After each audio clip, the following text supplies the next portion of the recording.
আল্লাহ পাকের মেহেরবানি, আল্লাহ দয়া করে আমাদেরকে জুমায় আসার তৌফিক দান করেছেন, আলহামদুলিল্লাহ। আল্লাহ দয়া করে আমাদেরকে মাফও করে দেন। আল্লাহ দয়া করে জান্নাতুল ফিরদাউস আমাদের সবার জন্য মঞ্জুর করেন। হেদায়েতের উপর চলা আমাদের জন্য সহজ করে দেন, আল্লাহুম্মা আমিন। জুলুমের উপর আলোচনা চলতেছিল।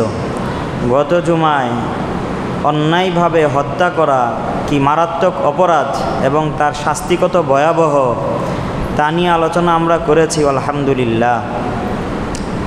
আজকে আরেকটা হাদিস আপনারা শোনেন। হযরত আবু বকর রাদিয়াল্লাহু তাআলা আনহু উনি বলেন, সামিআতুন নবিয়্য সাল্লাল্লাহু আলাইহি ওয়াসাল্লাম ইয়াকুল, নবীজিকে বলতে শুনেছি। আমাদের নবীজি বলেছেন, আল কাতিলু ওয়াল মাকতুলু কিলাহুমা ফিন্নার। এর আগে ইদাল তাকাল মুসলিমান বিসাইফাইহিমা, যখন দুইজন মুসলমান অস্ত্র নিয়ে মুখোমুখি হয়, আত্মঘাতী অস্ত্র নিয়ে দুইজন মুখোমুখি হলো, নবীজি বলেন এর অনিবার্য ফলাফল একজন মারবে আরেকজন মাইর খাবে, একজন হত্যাকারী হবে আরেকজন নিহত হবে। নবীজি বলেন, ফাল কাতিলু ওয়াল মাকতুলু কিলাহুমা ফিন্নার। এক্ষেত্রে যে হত্যাকারী সেও জাহান্নামী, যে নিহত সেও জাহান্নামী। আজীব না? তো আবু বকর রাদিয়াল্লাহু আনহু বলেন, ফাকুলতু ইয়া রাসূলুল্লাহ হাদাল কাতিল ফামা বালুল মাকতুল। এই যে শাস্তি বলা হলো জাহান্নামে যাওয়া, এটা যে হত্যাকারী তার জন্য তো ঠিক আছে, কিন্তু যে নিহত হলো তার কি দোষ? সে তো দুনিয়ায়ও নিহত হলো, আবার সেও কেন জাহান্নামে যাবে? প্রশ্ন হয় কি না? একজন হত্যা করলো আরেকজন নিহত হলো, আমরা কি বলবো? হত্যাকারী জাহান্নামী, আর নিহতকে আমরা ডালাওভাবে বলে দেই শহীদ, তাই না? এখানে নবীজি বলতেছেন যে হত্যা করলো সেও জাহান্নামী, যে নিহত হলো সেও জাহান্নামী। অনিবার্য প্রশ্ন আসে। সাহাবী আবু বকর প্রশ্ন করলেন, নবীজি উত্তরে বললেন, ইন্নাহু কানা হারিসান আলা কতলি সাহিবিহি। বলে, আরে আবু বকরা, আমরা তো শুধু ওই কাজগুলো জানি যেগুলো আমরা হয়তো চোখে দেখি অথবা কানে শুনি। আল্লাহ পাকের জন্য চোখেরও প্রয়োজন নাই, কানেরও প্রয়োজন নাই। আল্লাহ মানুষের দিলে কি অনুভূতি হয় সেটাও জানতে পারেন কি পারেন না?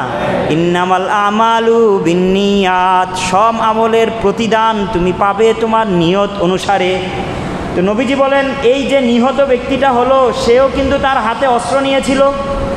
যদি সুযোগ পাইতো অথবা তার শক্তি থাকতো তাহলে হত্যাকারীকে সেও হত্যা করত, কিন্তু সে সুযোগ পায়নি, ফলে সে নিহত হয়েছে, তার আরেকজন হত্যাকারী হয়েছে। এ কারণে উভয়জনের নিয়তি যেহেতু ছিল খারাপ, উভয়জনের ইচ্ছা ছিল অসৎ, উভয়জন চেয়েছিল অপরের উপর চড়াও হতে, অপরকে আক্রমণ করতে, তাদের নিয়ত অনুযায়ী তাদের সাথে ফায়সালা করা হবে, তাদের উপর ফায়সালা হবে, তাদের সাথে কিয়ামতের দিন আচরণ করা হবে। ভাই, কত ভয়ঙ্কর এবং মারাত্মক বিষয়। আমরা তো ঝগড়া করার ক্ষেত্রে একটু বিবেচনায় রাখবো, আমি এই ঝগড়ার ক্ষেত্রে, এই ঝগড়ার ফলে আমি চাই জয়ী হই অথবা চাই পরাজিত হই, উভয় অবস্থায় আমার উপর লানত, উভয় অবস্থায় আমার পরিণাম জাহান্নাম। ঝগড়া করা যাবে না। আমি বিষয়টা বুঝাতে পারলাম? ঝগড়া করা যাবে না, কোনো অবস্থাতে না। নাম্বার 2, আমাদের সমাজে অনেক সময় এরকম ঝগড়া বেঁধে যায়। এক শ্রেণীর মানুষ আছে, তারা ফিল্ডে এসে সরাসরি ঝগড়ায় শরিক হয় না, কিন্তু দূর থেকে দেখে তারা স্বাদ গ্রহণ করে। তারা বলে, আচ্ছা ঝগড়া হচ্ছে তো হোক না, আরও ঝগড়া লাগুক না, কেউ মারা যাক না, মানুষ মরুক। তো সে দেখে একটু স্বাদ অনুভব করছে, আর ঝগড়া আরও বাঁধুক, তার মনের কামনা এই। ও ভাই, একটু আগেই তো বললাম, আল্লাহর কাছে মুখের কথা না, দিলের কথাটাও পৌঁছে যায়। আপনি মৌনগতভাবে এখানে জালেমের পক্ষ নিলেন, যে একজনকে মারছে আপনি চেয়ে চেয়ে দেখছেন, এবং আপনি ভিতরে আরও খুশি হচ্ছেন, আচ্ছা আরেকটু ঝগড়া বাঁধুক, আচ্ছা আরেকটু সময় যাক। তো জালেমের যে শাস্তি হবে আপনার একই শাস্তি হবে। সূরা হুদে আল্লাহ পাক বলেছেন, ওয়ালা তারকানু ইলাল্লাযীনা যালামু ফাতামাসসাকুমুন নার, যারা জালেম তাদের দিকে তোমরা ঝুঁকো না, যে তাহলে আগুন জাহান্নাম তোমাদেরকেও বেষ্টিত করবে।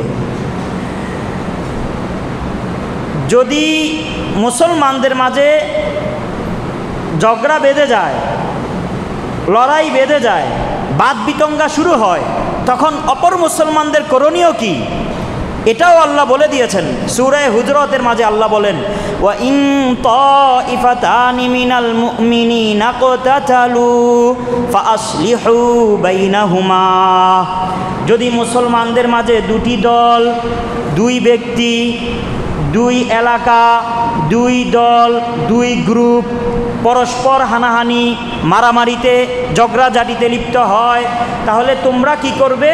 ফাসলিহু বাইনাহুমা, এদের মাঝে তোমরা মীমাংসা করে দিও। এটা হলো আল্লাহ পাকের হুকুম। এখন আমি মীমাংসা না করে বরং আমি আরও কি জালেমের পক্ষ নিচ্ছি, আমি মৌনগতভাবে আমি চাহিদা যে আচ্ছা আরেকটু ঝগড়া বাঁধুক, দেখতে তো ভালোই লাগতেছে।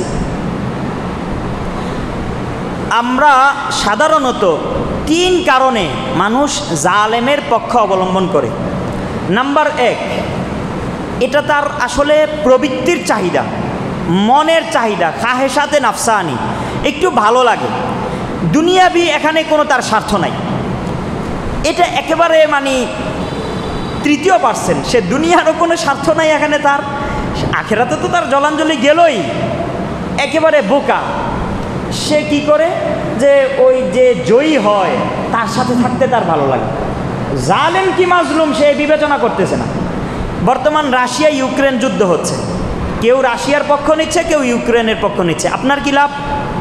কি টাকা পাবেন? রাশিয়া আপনাকে ফ্রি ভিসা দিবে?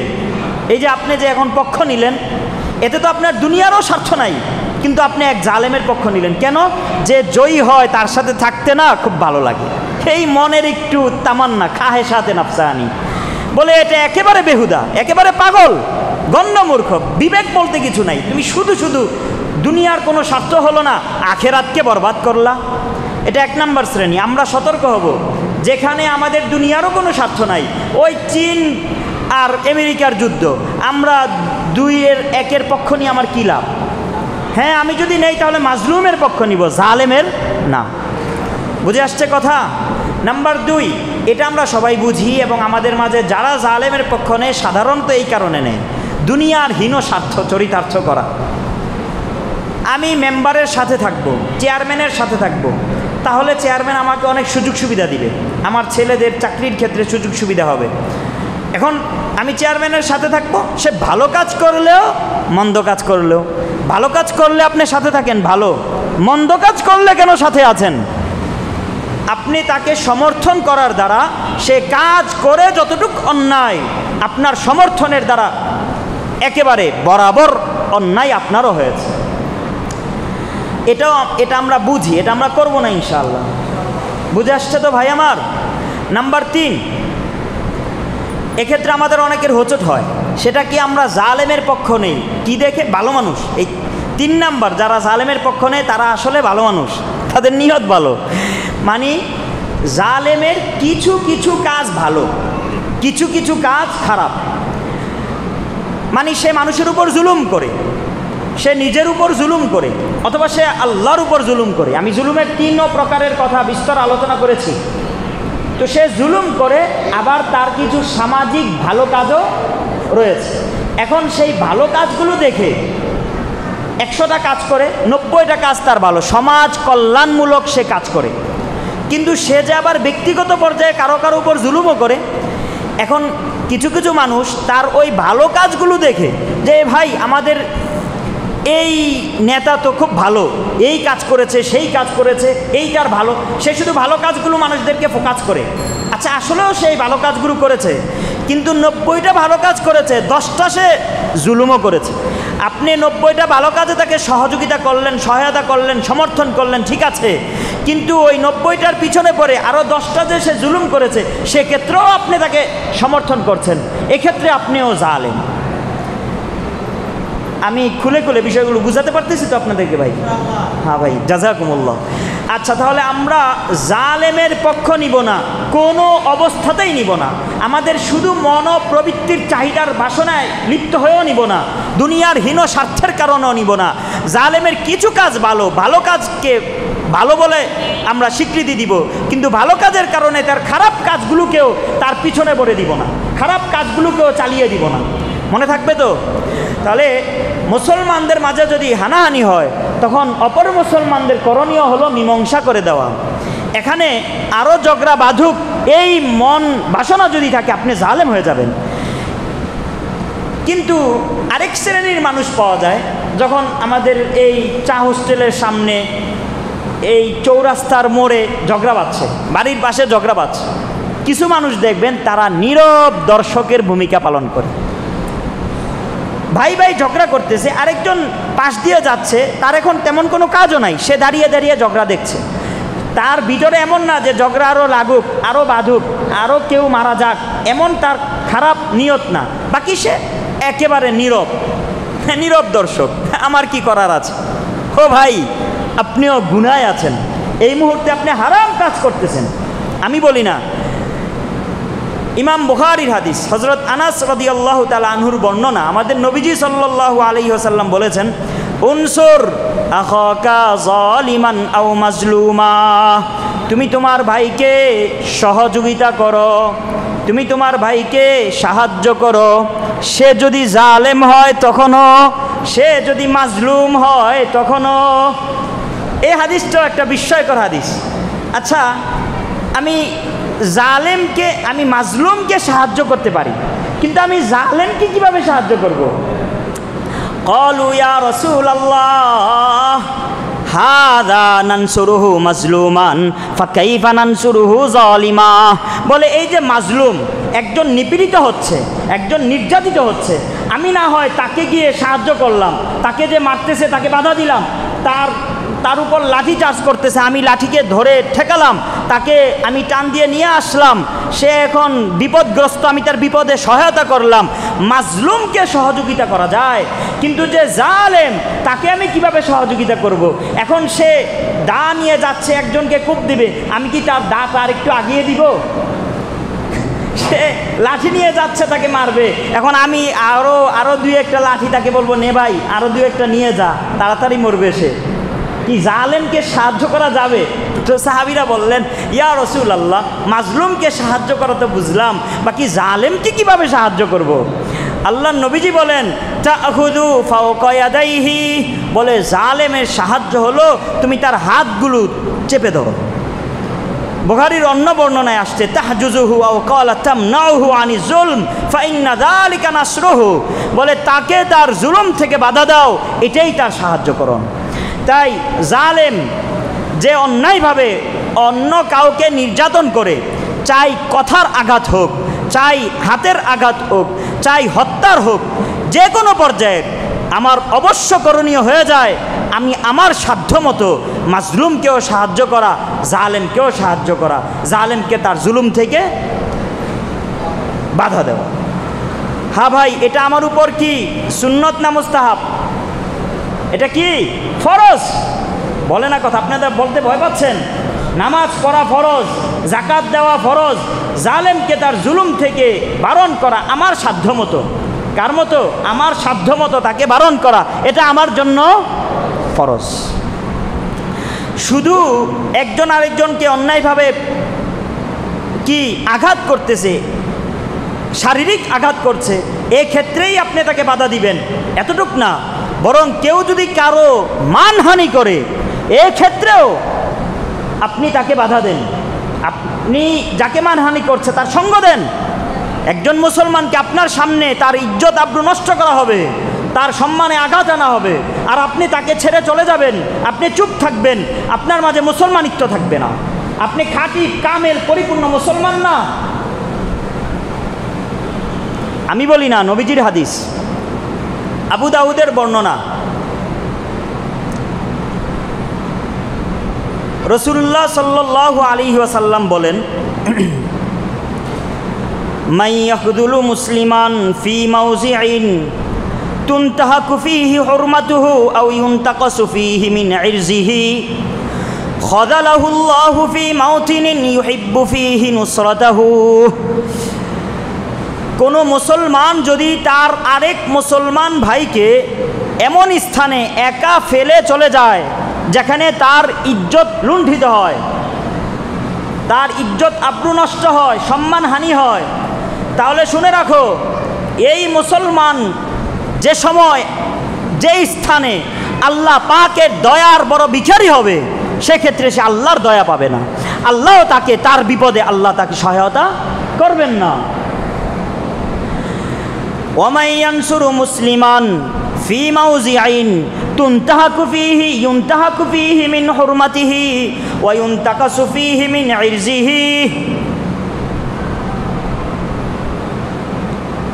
নাসারাহুল্লাহু ফী মাউতিনিন ইউহিব্বু ফীহি নুসরাতাহু। যে মুসলমান অন্য মুসলমানের বিপদের সময় সঙ্গ দেয়, তার ইজ্জত নষ্ট হচ্ছে, এ সময় সে তার পাশে থাকে, যথাসাধ্য চেষ্টা করে, বিপদের সময় আল্লাহ পাকও তার বিপদ থেকে তাকে উদ্ধার করবেন। সুবহানাল্লাহ। তাই ভাই শুধু শারীরিক আঘাত না, মানসিক আঘাত, তার মর্যাদার আঘাত, সব ক্ষেত্রে আমরা মাজলুমের সহায়তা করব, আমরা মাজলুমের পাশে থাকব। মনে থাকবে তো কথা? আল্লাহ আমাদেরকে তৌফিক দান করেন।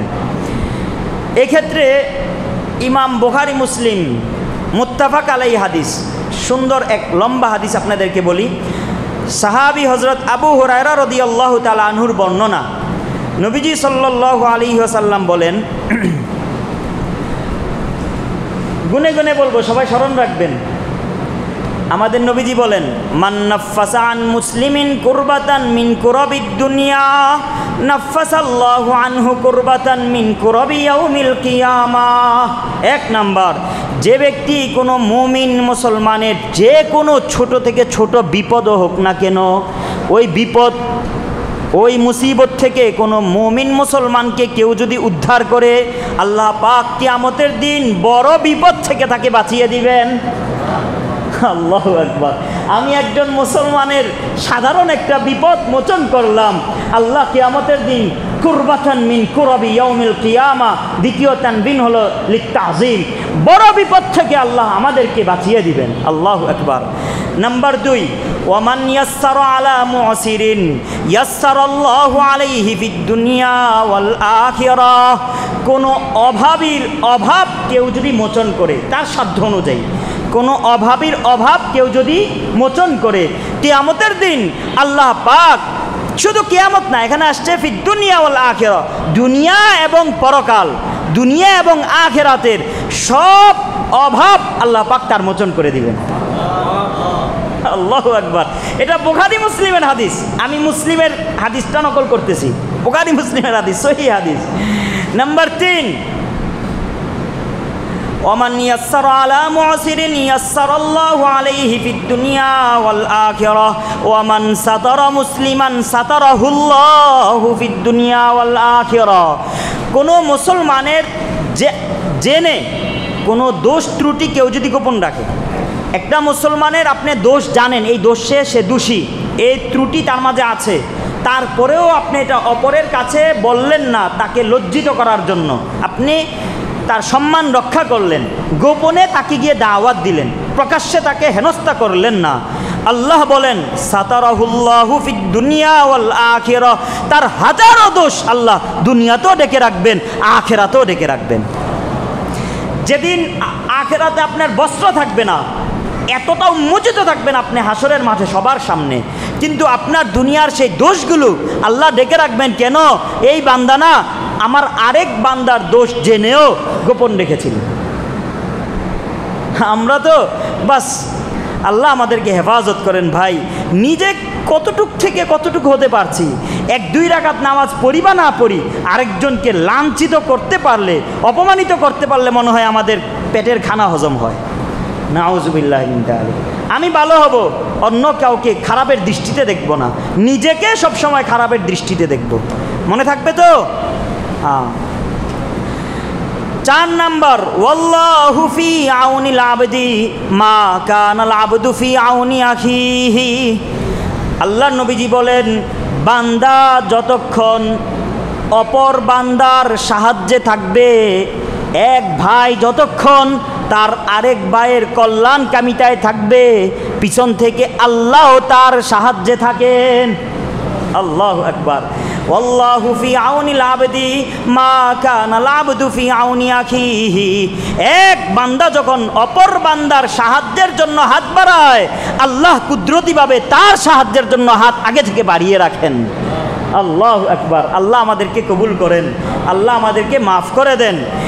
এই যে মুসলমানদের ভ্রাতৃত্ব, এই উখুওয়াত ইসলামী ইমানি, এটা আমরা আমাদের বুঝার তৌফিক দান করেন।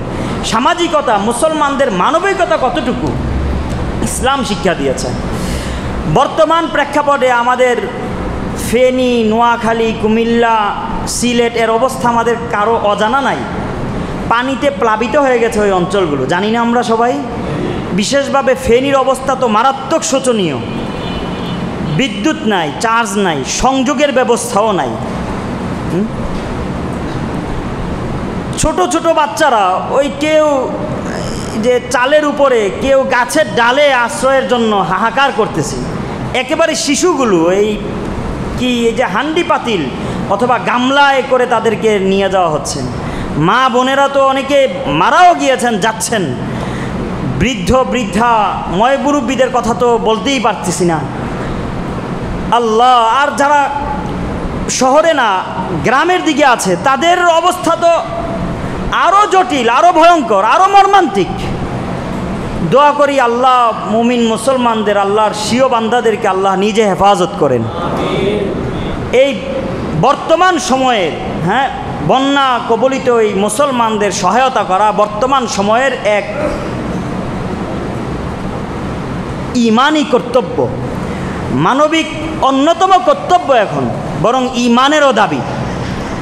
মাত্র বললাম, নবীজি বলেছেন, মান ফাররাজান মুসলিমিন কুরবাতান মিন কুরাবিদ দুনিয়া ফাররাজাল্লাহু আনহু মিন কুরবাতি ইয়াউমিল কিয়ামা। মুমিনের এক বিপদ কেউ যদি হটায়, আল্লাহ কিয়ামত দিবসের তার মহাবিপদ থেকে তাকে রক্ষা দিবেন। এখন তারা বিপদগ্রস্ত না ও ভাই, শুধু মানুষের বিপদ না, নবীজি তো বলেছেন যে কোনো প্রাণী, সে জীব, চতুষ্পদ প্রাণীও যদি হয়, আপনি কোনো জীবকে যদি আপনি তার কষ্ট লাঘব করেন, এটাও আপনার পুণ্য রয়েছে। ইন্না ফি কুল্লি যাতি কাবিদিন রতবাতিন আজরুন। নবীজি বলেছেন প্রত্যেক জানদার প্রাণীর কষ্ট মোচনের মাঝে আল্লাহ পাক কর্তৃক পুণ্য রয়েছে। হ্যাঁ ভাই, একের বোঝা 10-এর লাঠি একের বোঝা, বাংলা একটা কথা আছে না? আপনারা এখন হিসাব করেন তো, যদি আমরা 5 কোটি মানুষ 10 টাকা করেও যদি অনুদান দেই, তাহলে 50 কোটি টাকা হয়ে যায়। কি আমরা এমন কে আছে যে 1 কোটি টাকা একা একা দান করব? তাই এভাবে না ভাই, আরেকজন তো হচ্ছেই, আমি না হয় পার পেয়ে গেলাম না ভাই। মাথায় এটা আনা, বিপদগ্রস্ত মুসিবতগ্রস্ত মানুষকে সহায়তা করা, এটি আমাদের প্রিয় নবীজি সাল্লাল্লাহু আলাইহি ওয়াসাল্লামের মহান আদর্শ। নবীজি সাল্লাল্লাহু আলাইহি ওয়াসাল্লামের নবুয়তের আগেই এই গুণে নবীজি প্রসিদ্ধ ছিলেন। নবী যখন প্রথম হেরা গুহায় ওহীপ্রাপ্ত হলেন, আসছেন নবীজি শঙ্কাগ্রস্ত, নবীজি কাঁপছেন। আম্মাজান খাদিজাকে বলেছেন, জাম্মিলুনি, কম্বল দাও। উনি শঙ্কাগ্রস্ত, ভয় পাচ্ছেন। আম্মাজান খাদিজা তখন নবীজিকে অভয় দিয়েছিলেন, কি বলে জানেন? বুখারীর হাদিস, 1ম পৃষ্ঠা 2য় পৃষ্ঠার হাদিস। আম্মাজান আয়েশা বলেন, বড় হাদিসের মাঝের অংশ, ওয়াল্লাহ কাল্লা ওয়াল্লাহ লা ইউখজিকাল্লাহু আবাদান। ওগো নবীজি, আপনাকে আল্লাহ কখনো লাঞ্ছিত করবেন। তখনও কিন্তু উনি নবীজি আম্মাজান খাদিজাও জানেন না, তারপরে উনি নবীজি হয়েছেন, নবীজি বলে বিশ্বাস করেছেন, ঈমান এনেছেন। কিন্তু নবীজিকে প্রথম অভয় দিচ্ছেন আম্মাজান খাদিজা এই বলে, ওয়াল্লাহ লা ইউখজিকাল্লাহু আবাদান। নবীজি গো, আপনাকে আল্লাহ কখনো লাঞ্ছিত করবেন না। কেন? কারণ আপনার স্বভাব কি? ইন্নাকা লা তাসিলুর রাহিম, ওয়া তাহমিলুল কাল ওয়া তাকসিবুল মাদুম ওয়া তাকরিদ দাইফ ওয়া তুঈনু আলা নওয়াইবিল হক। আপনি তো আত্মীয় স্বজনদের সহায়তা করেন, তাদের সাথে সদাচরণ করেন, আপনি যারা অসহায় নিঃস্ব তাদের দায়িত্বভার আপনি নিজের কাঁধে নেন, নিজে বহন করেন। যারা অভাবী দুঃস্থ মানুষ আপনি তাদেরকে সহযোগিতা করেন, আপনি মেহমানকে আপ্যায়ন করেন, ভালোভাবে মূল্যায়ন করেন মেহমানদের, যে কোনো অতিথি হোক আপনি সবাইকে মূল্যায়ন করেন, আপনি হক অন্বেষী প্রত্যেক কাজে আপনি সাহায্য করেন, সহযোগিতা করেন। সুতরাং আল্লাহ আপনাকে লাঞ্ছিত করবে না। অবশ্যই যে নাকি মানুষের বিপদে আগিয়ে যায়, আল্লাহ যদি তার বিপদে আগিয়ে আসেন তাকে লাঞ্ছিত করার আর কে আছে ভাই? এ কারণে আবু দাউদের হাদিস, এটা মুসালসাল বিল আউয়ালিয়া, মুহাদ্দিসিনরা আমরা যখন ছাত্রদেরকে হাদিস শোনাই তখন প্রথম যে হাদিসটা দিয়ে হাদিসের সবক শুরু করা হয় সেই হাদিসটা হলো আর রাহিমুনা ইয়ারহামুহুমুর রহমান ইরহামু আহলাল আরদি ইয়ারহামুকুম মান ফিস সামাহ। বলে যারা দয়াশীল হও, দয়ালু আল্লাহ তোমাদেরকে দয়া করবে। তোমরা জমিনবাসীদের উপর দয়া করো তো আকাশওয়ালা তোমাদের উপর দয়া করবে। এই হাদিসটা আবু দাউদের হাদিস, মুসালসাল বিল আউয়ালিয়া। দেখেন, মুসলমানদের পরিচয় দিতে গিয়ে আমাদের নবীজি মুসলমানদের পরিচয় তুলে ধরেছেন কিভাবে। ইমাম মুসলিমের হাদিস, নুমান বিন বাশির রাদিয়াল্লাহু তাআলা আনহুমা, বাবাও সাহাবী ছেলেও সাহাবী, ছোট্ট সাহাবী, ওনার বর্ণনা। উনি বলেন মুসলমানদের পরিচয় দিয়েছেন নবীজি সাল্লাল্লাহু আলাইহি ওয়াসাল্লাম।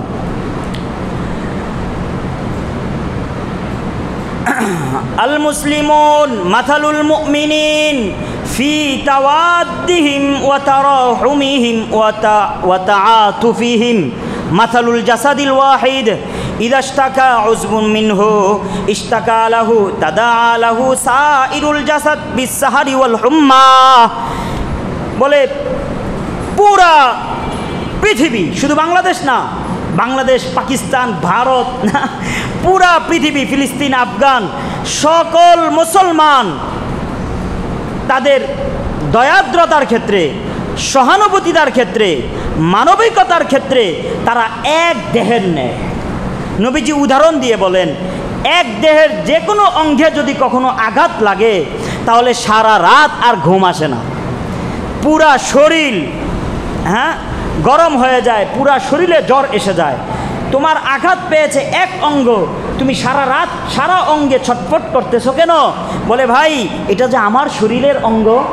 তো বলে মুসলমান যে প্রান্তেরই হোক না কেন, যে দেশেরই হোক না কেন, যে গোত্রেরই হোক না কেন, সে যে মুসলমান, তার আমার মুসলমান ভাই বিপদে থাকবে, আমার মুসলমান ভাই বন্যা কবলিত থাকবে, ঘুমাতে পারবে না, নিঃস্ব ভিটা বাড়ি, সহায় সম্বলহীন অবস্থায় থাকবে, আর আমি এখানে বসে আরামে ঘুমাবো, আনন্দে থাকবো, হাসি তামাশা করব।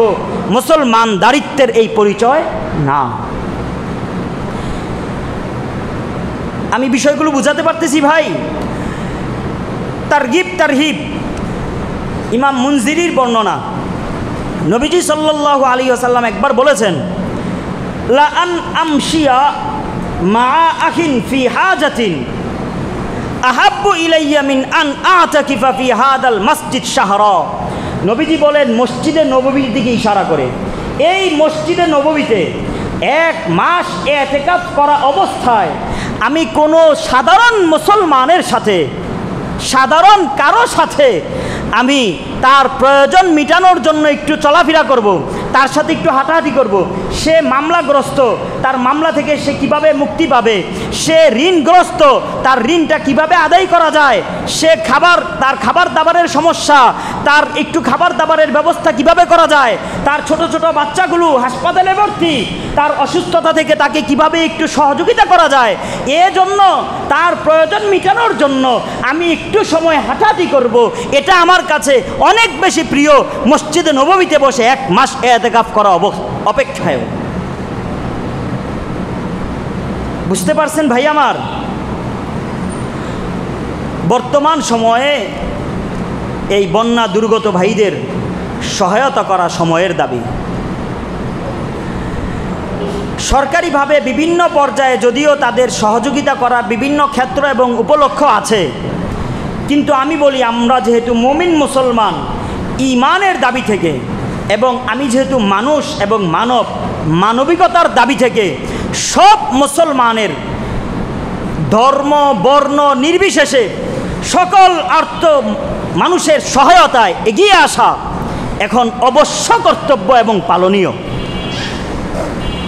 আমরা আমাদের অবস্থান থেকে যার যার সামর্থ্য অনুযায়ী ব্যক্তিগত পর্যায়ে অথবা প্রাতিষ্ঠানিকভাবে আমরা তাদের অনুদান দেওয়ার জন্য, সহায়তা করার জন্য প্ল্যাটফর্ম তৈরি করি। নিজেদের উদ্যোগে অথবা বিশ্বস্ত ব্যক্তি অথবা বিশ্বস্ত কোনো সংগঠন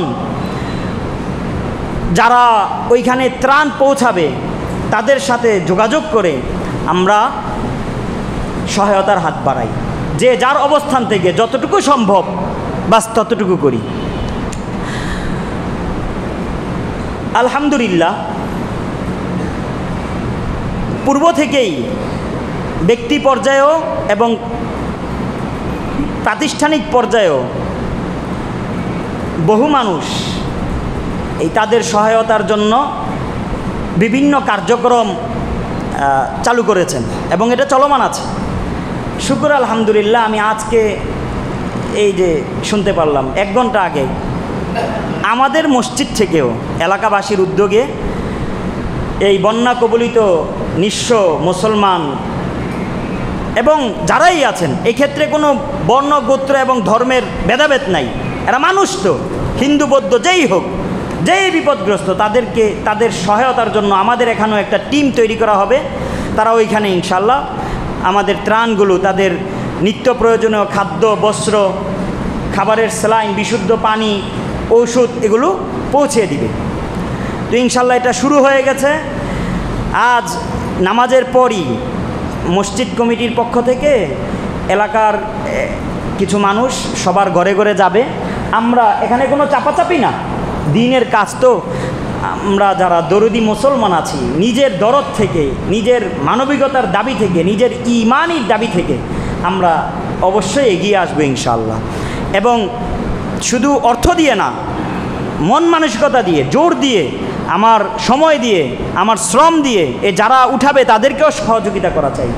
আল্লাহ আমাদের সবাইকে তৌফিক দান করেন। এখন তো আমরা বিপদগ্রস্ত হয়েছি, এই বিপদ মুসিবত আল্লাহ দেন কেন এবং বিপদ মুসিবতে করণীয় কি, এ নিয়ে ইনশাল্লাহ আলোচনা করার খেয়াল ছিল, সময়ে হলো না। ইনশাল্লাহ যদি আগামী জুমায় সম্ভব হয়। আমি গত জুমায় বলেছিলাম যারা সমাজের কর্ণধার হবে তাদের আচরণ কি হওয়া দরকার তা নিয়ে আলোচনা করব, যেহেতু জুলুম নিয়ে আলোচনা চলমান ছিল এবং এটাই উদ্দেশ্য ছিল এবং নিয়ত ছিল। বাকি ওই সময়ের প্রেক্ষাপট, এই কারণে ওই আলোচনা করতে পারিনি। এখন সামনের জুমায় হয়তো আগের আলোচনা অথবা বিপদ মুসিবতে আমাদের করণীয় কী, এবং আমার কাছে মনে হচ্ছে এটাই করা ভালো হবে। এ নিয়ে ইনশাল্লাহ আগামী জুমা আল্লাহ যদি সুযোগ দান করেন।